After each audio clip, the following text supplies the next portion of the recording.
Tuesday was the best day of Notre Dame's offseason by far. The Irish landed three of the most important targets in the transfer portal. The Marcus Freeman NFL rumors can finally be put to bed. And for the first time all winter, it really feels like the Irish are going all in on winning a national championship in 2026.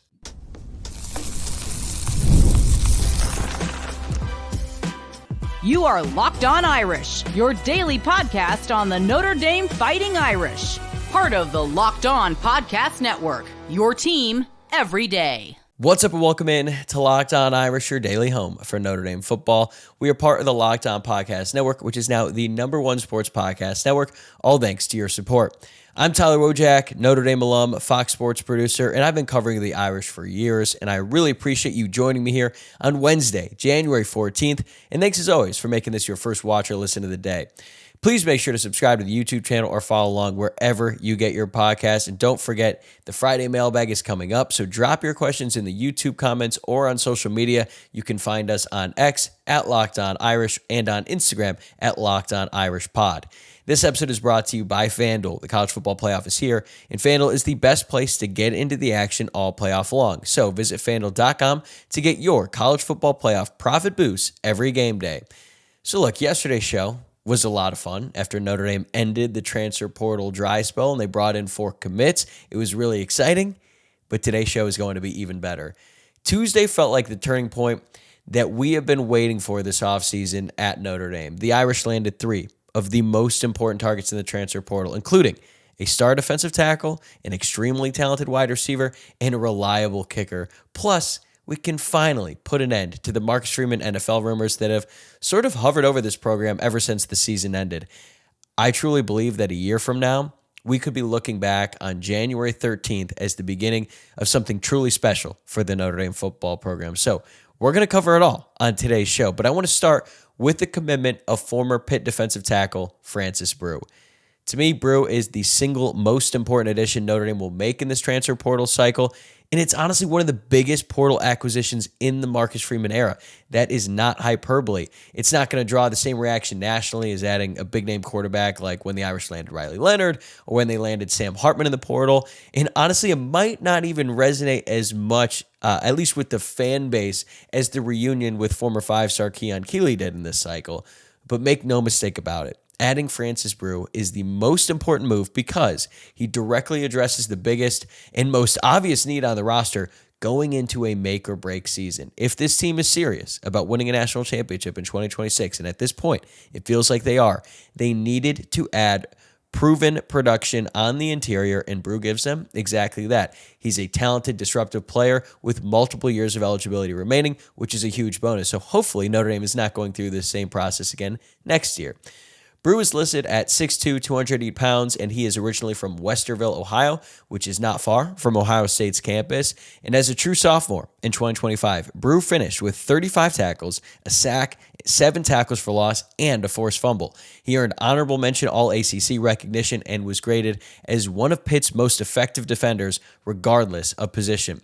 As Pete Sampson pointed out on Twitter, Brewu had more TFLs last season than Notre Dame's entire roster of interior defensive linemen. And plus, as a freshman in 2024, Brewu appeared in 12 games. He started in Pitt's bowl game, and he posted 15 tackles on the year, including 3 tackles for loss and 1.5 sacks, which led him to being named a freshman All-American at Pro Football Focus. Through 2 seasons, Brewu has already logged over 700 career snaps, which is huge when you look at Notre Dame's current depth at defensive tackle. Notre Dame entered the offseason, having lost multiple interior defensive linemen to graduation, along with the unexpected retirement of team captain Donovan Heinisch. And then on top of that, Jason Onye's eligibility status is still unresolved, so they had a ton of uncertainty at the position. If Onye is not granted another year of eligibility, and at this point, I don't really know what is going to happen there, and I'm even more unsure when we're going to find out. But either way, Notre Dame could be without their top 4 defensive tackles from last season, and it was already a question mark going into last year. And yeah, Notre Dame has several young players with upside on the interior like Cole Mullins and Sean Sevillano and Christopher Burgess, but asking several young, inexperienced players to carry the rotation at such an important position, especially early on in the season, would have been a major risk. So Notre Dame had to get this done, and this is how they got it done. Charlie Partridge, Notre Dame's new defensive line coach, is the common thread here. He recruited Brew out of high school to Pitt, so he has firsthand knowledge of the type of player and worker that he's going to be working with here. Now, Partridge left Pitt for the Indianapolis Colts before Brew's freshman season, so he never had the opportunity to actually coach him, but now he'll get the chance to do that just in a Notre Dame uniform.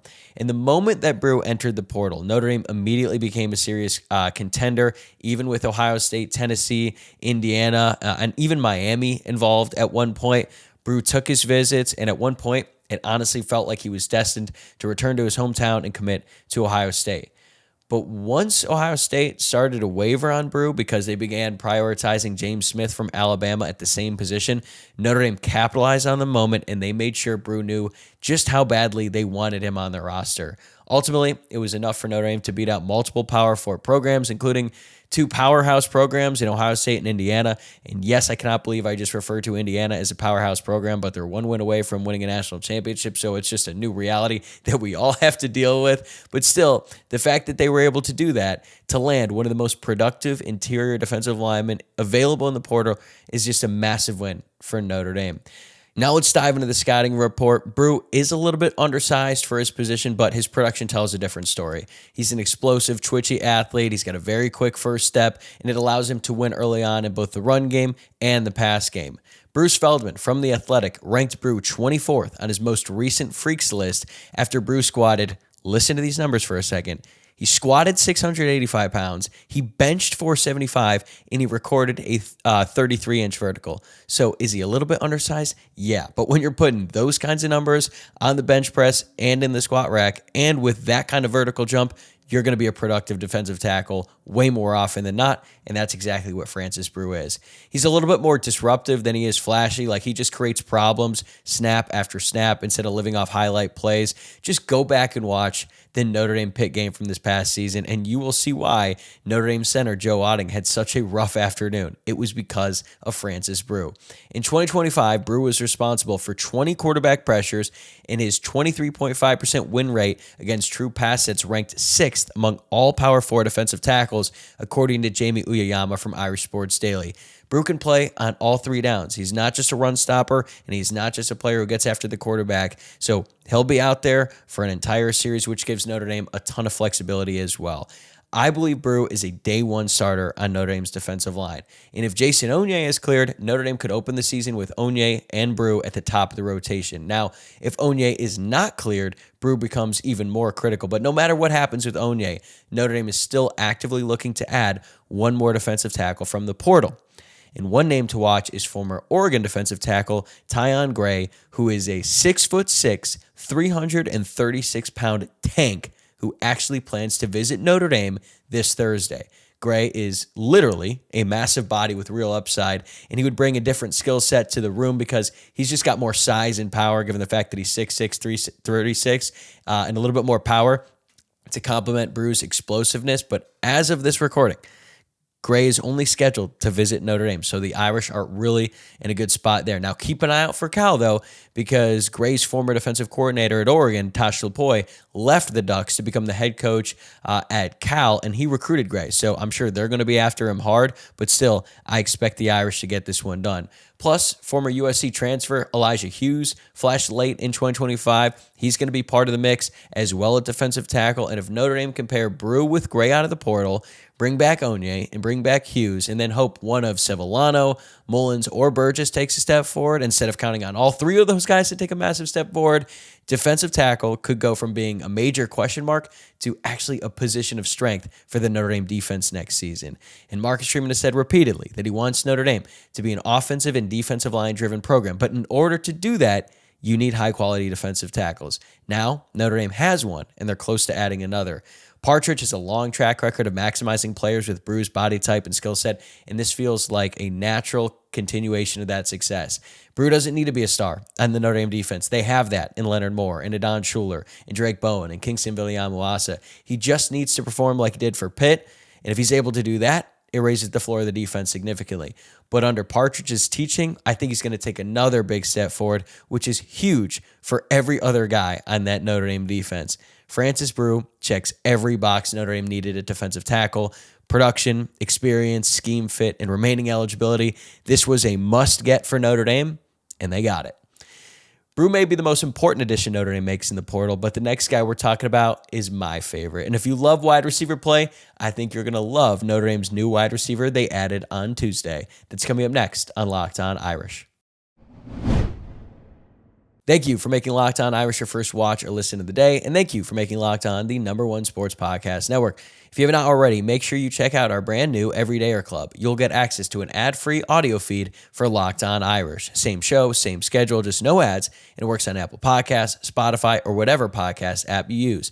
If you listen every day, it's a really easy upgrade. Just go to lockedonirish.supercast.com or tap the link in the show notes to learn more. Today's episode is brought to you by FanDuel. The college football playoff is here, and FanDuel is giving all customers even more ways to get in on the action every single game day of the playoffs. Because right now, every college football playoff game day, FanDuel users get a profit boost waiting for them in the app.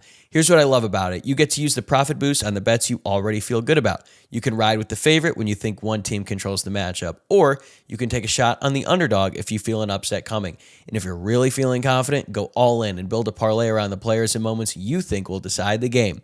Then you apply the profit boost and go after even bigger winnings, and when you win, FanDuel pays out instantly, which is perfect for playoff football. Personally, I did not have my best year this college football season with my bets, but thanks to these college football playoff profit boosts, I'm back in the win column. FanDuel is the best place to get into the action all playoff long. So visit FanDuel.com to get your college football playoff profit boost every game day. Welcome back to Locked On Irish. Today we're breaking down Notre Dame's 3 most recent transfer portal commitments. And while Francis Brewu is the most important addition Notre Dame is going to make in this cycle, former Ohio State wide receiver Mylan Graham is my personal favorite addition. The talent, the upside, and honestly just the way he plays the wide receiver position just all jump off the screen. He has what I would call elite receiver aesthetic. Now, what do I mean by that? He just looks really, really cool playing wide receiver. Is that like the concrete data point you're looking for, especially in the lead when I'm talking about a player? Probably not, but it matters to me, and that's important as a wide receiver. Just name one great wide receiver who didn't have some serious swag to him when he was out there on the field. It's just part of the territory. I guess you could make the sense that in terms of like uniform swag, Larry Fitzgerald didn't have the best, but Larry Fitzgerald looked pretty damn good playing football, so I think we're going to count him as a win for this argument as well. But what also stands out to me with Mylan Graham is just how aggressive Marcus Freeman was in getting him to Notre Dame. This didn't feel like a let's see what happens recruitment. It was very intentional from the head man. They prioritized a player with elite traits and stayed on him through a very chaotic recruitment. More on that in a little bit. This is the kind of bet on talent and upside that can really pay off, and it's why I'm just so excited about this edition. Graham is a native of Fort Wayne, Indiana, so I wouldn't say he's coming home necessarily, but he's not going to be far from home. He's listed at 6'1", 195 pounds, and Graham will be a redshirt sophomore next season with 3 years of eligibility remaining. He redshirted as a true freshman in 2024 and appeared in 5 games during this past season. In 2025, Graham recorded 6 receptions for 93 yards, and he showed flashes, but never truly carved out a consistent role in Ohio State's loaded wide receiver rotation. But he did turn heads in Ohio State's spring game when he hauled in 4 catches for over 100 yards and a touchdown, and that really ignited some buzz in the fan base around his potential. Graham was one of the most highly regarded receivers in the country when he was coming out of high school. He was a 5-star recruit. He was ranked among the top 40 players nationally in the class of 2024, and Notre Dame has been familiar with him for years. He was actually in South Bend for Irish Invasion back in 2022, alongside current Notre Dame players like C.J. Carr, Tay Johnson, and Aeneas Williams. And going into this cycle, Notre Dame needed some high-end wide receiver talent. And then K.K. Smith's decision to enter the portal thinned the depth chart, especially at the very top with experienced players, and made adding another wide receiver really important. Now, the first wide receiver they added was also from Ohio State and another former 5-star, Quincy Porter. But Quincy Porter plays the boundary. Graham is more of a field wide receiver.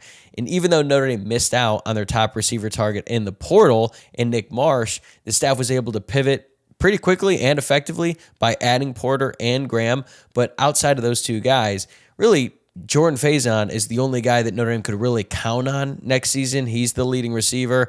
Behind him, you've got Jaden Greathouse, obviously, who is coming off one of the weirdest seasons I can ever remember for a Notre Dame football player. And then you got a bunch of young, unproven players. So Notre Dame needed to bring in wide receiver talent. And yeah, maybe there's an argument to be made that Marsh is a safer bet to produce at a high level in 2026. I really wanted Nick Marsh. I'm not going to shy away from that. And if I had to pick of those three who is going to have the best season this upcoming year, I would say Nick Marsh. But long term, this might be a win for Notre Dame if both Graham and Porter come anywhere close to reaching their potential.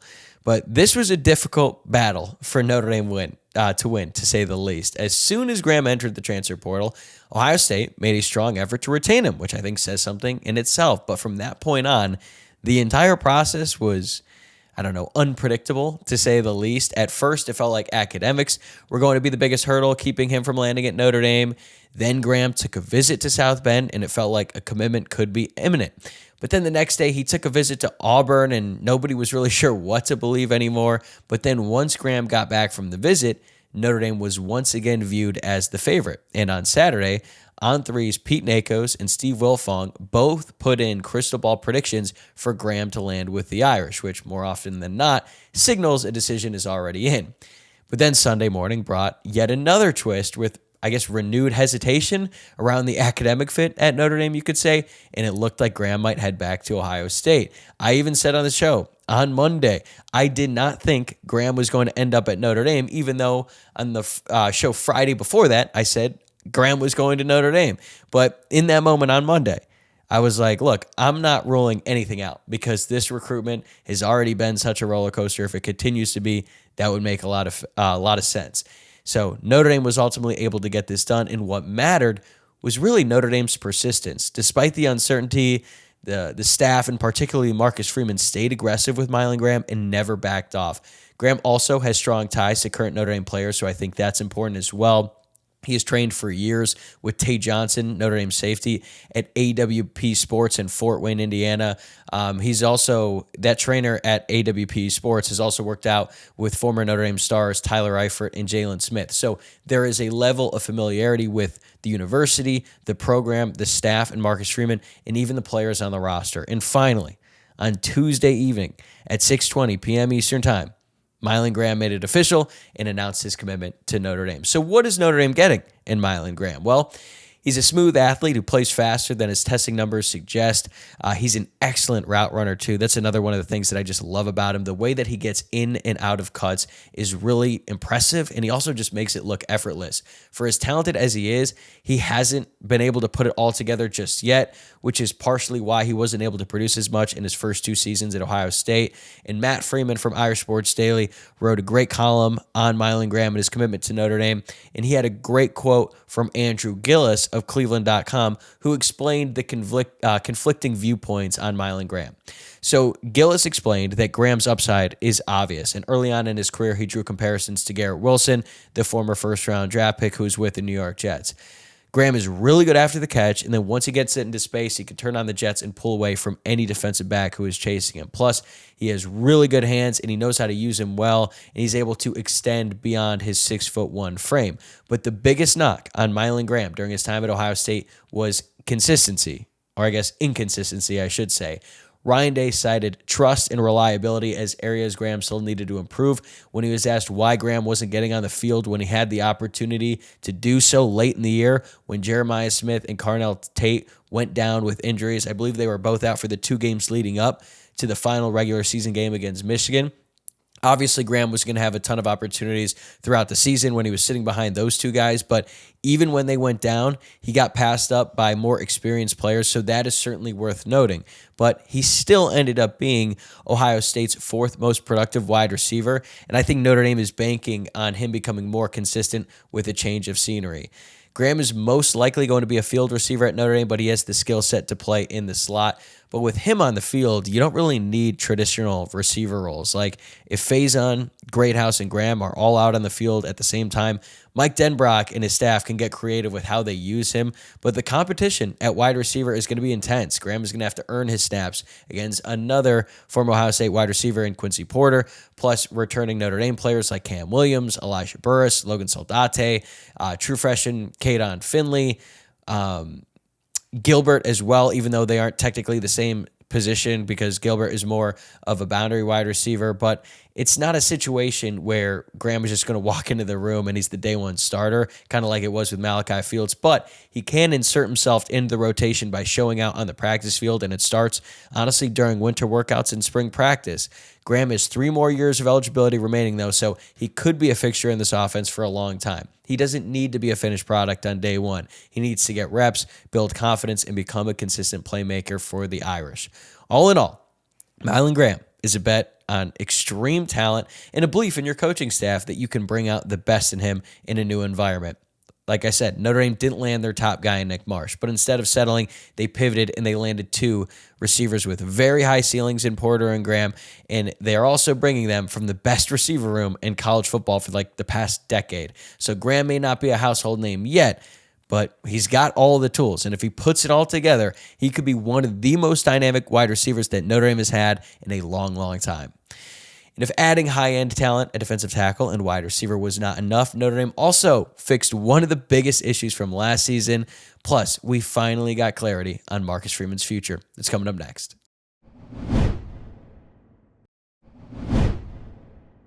All right, we are back here on Locked On Irish to talk about another big-time commitment for Notre Dame in the transfer portal, and you could honestly make a case that adding an experienced kicker was the second biggest need for the Irish this cycle, behind adding a couple of starting defensive tackles. I don't need to tell you this, but I need to remind you of it so that we're all just consistently made aware. Notre Dame was flat out awful at kicking last season. They were horrible at field goals. They were bad on extra points, and they even struggled on kickoffs.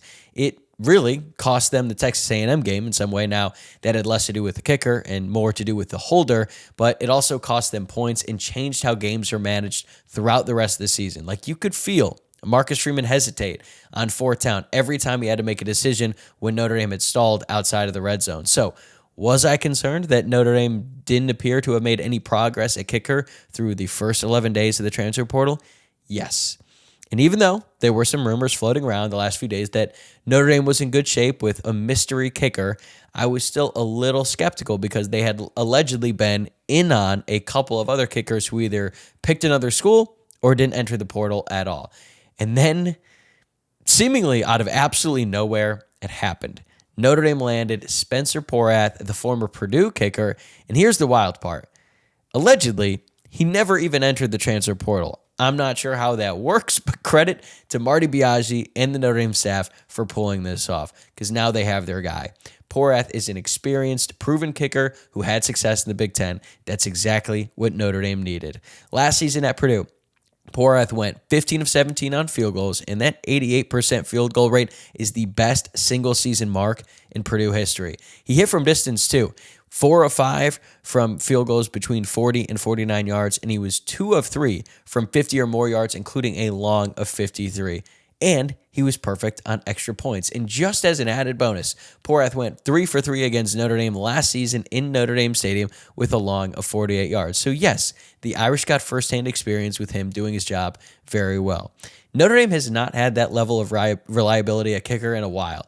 To put into context just how terrible Notre Dame was in the kicking game this past year, the team combined to go 5 of 9 on field goal attempts on the season. They missed 4 extra points, 4 of them. They also basically stopped kicking field goals in the second half of the season because they knew it was a lost cause. And things weren't much better for the vast majority of 2024. Notre Dame's kickers went 13 of 21 on the season in 2024, which comes out to 55%. Like, that's just heinous. And to be fair, part of that had to do with Mitch Jeter's injury that lingered throughout the regular season. And fortunately, he was able to find his groove again in the playoff.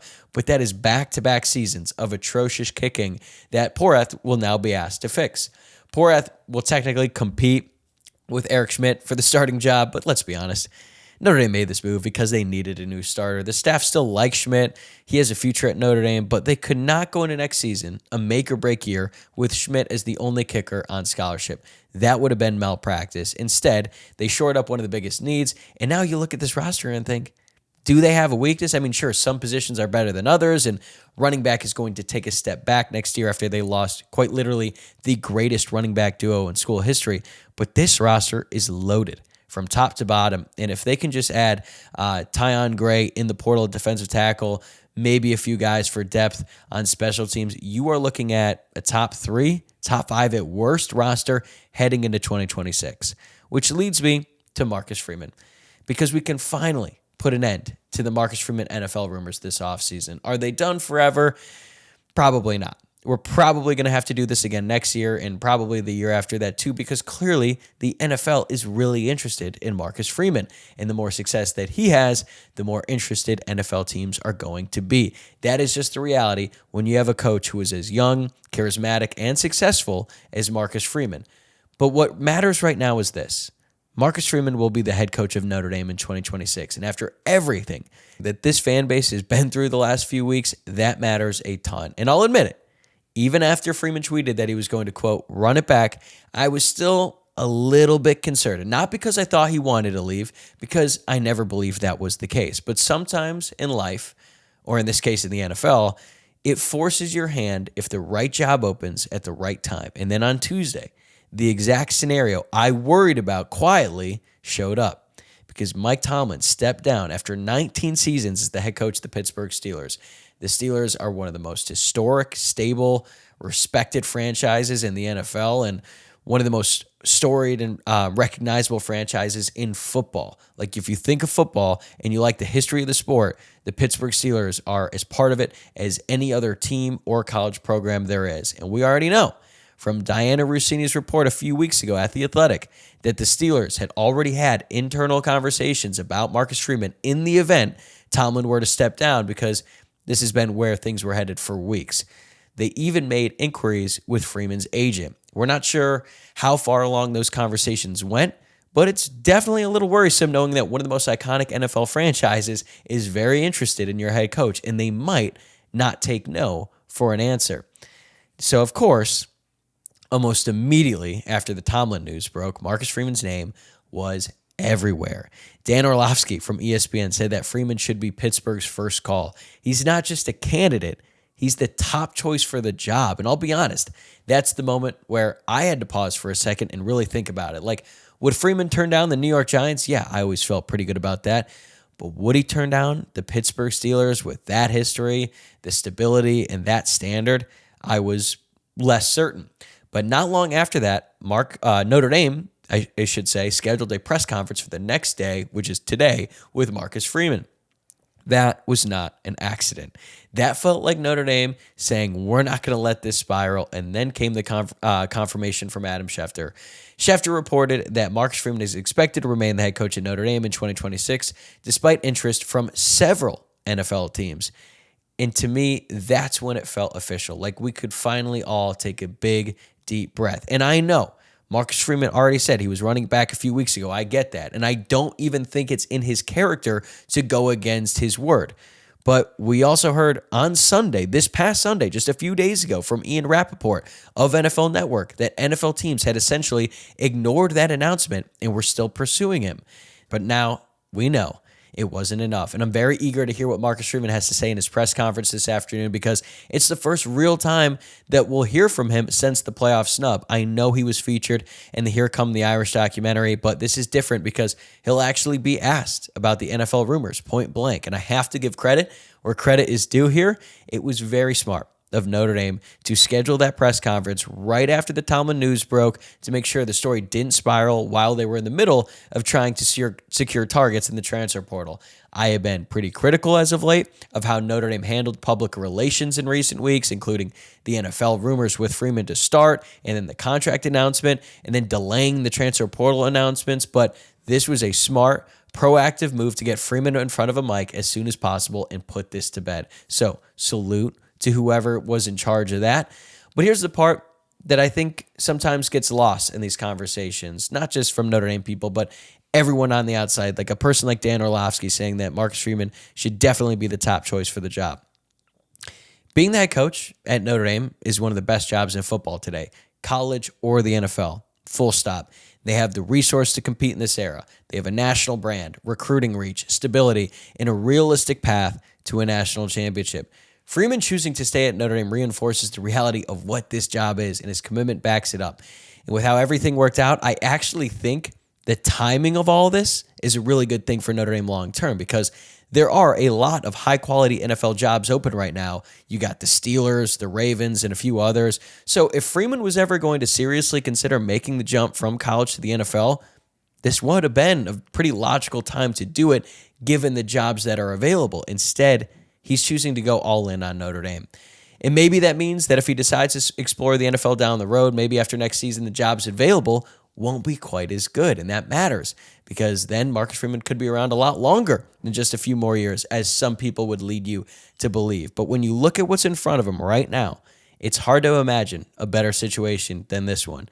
Notre Dame is going to be really freaking good this year, man. You've got CJ Carr entering year 2 as the starting quarterback. You've got elite talent all over the roster. You have got depth across the board. You have continuity on the staff. And you've got Notre Dame aggressively attacking the transfer portal to fix any weaknesses they have. That is not the behavior of a coach with one foot out the door. That's the behavior of a coach who believes this season and this program is special. And honestly, after the last 5 weeks, this fan base needed this. After the CFP snub, the national backlash over the bowl opt-out, and all the uncertainty about the future, it was pretty exhausting. We talked about it on this show, but now you can finally feel the momentum shifting. Notre Dame is going all in on 2026, and Marcus Freeman is going to be the one leading the charge. This offseason has finally turned a corner, and it feels like something special is coming soon. All right. That's going to do it for me today. Thanks again for making Locked On Irish your first watch or listen of the day. Before you get out of here, please remember to subscribe to the YouTube channel, follow the show on your favorite podcast platform, like the video, leave a rating or review. You know the drill, and if you never miss an episode, the Everydayer Club is built for you. Get Locked On Irish ad-free, plus members-only Discord access and more. Head to lockedonirish.supercast.com to join the club. I'm going to be back here tomorrow morning to react to Marcus Freeman's press conference, and we're going to break down what's next as Notre Dame looks to close out a very talented transfer portal class.